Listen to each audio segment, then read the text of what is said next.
Assalamualaikum warahmatullahi wabarakatuh. Sabar itu berasal dari akar kata sobaro yasbiru sobron. Al-Asfahani dalam Mu'jam Teori Bil Quran menerangkan, sobaro yasbiru itu artinya menahan kesulitan.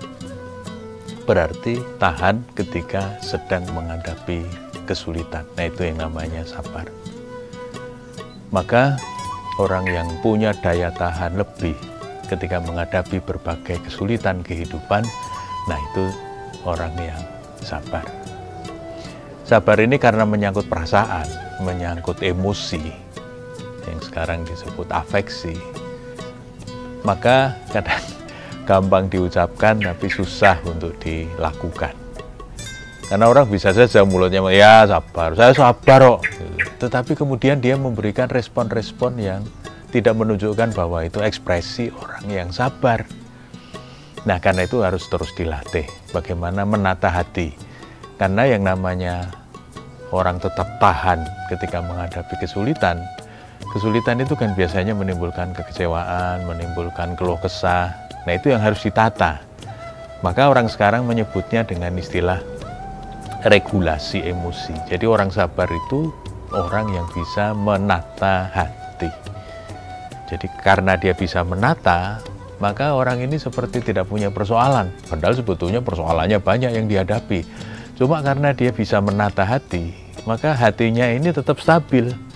Dia tidak fluktuatif, tidak kelihatan naik turun. Kan ada teman misalnya, itu yang kalau susah itu kelihatan sedih banget, tapi kalau gembira juga kelihatan berlebihan. Nah, nanti orang melihat ini orang sangat fluktuatif.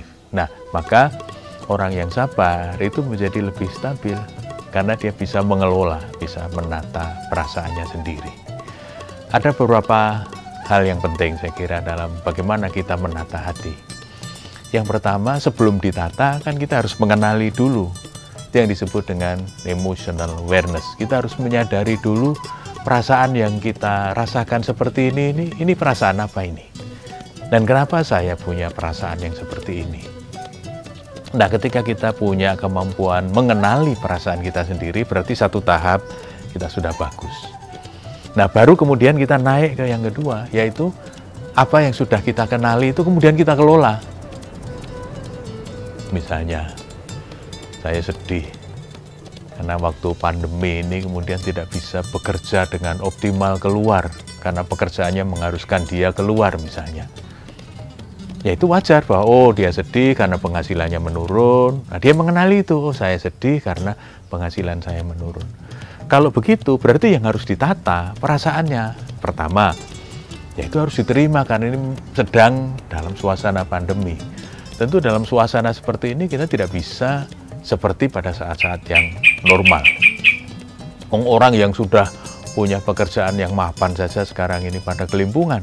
Apalagi misalnya kita pekerja harian yang kita bekerja hari itu untuk kita nikmati hari itu juga. Tentu sangat tidak mudah.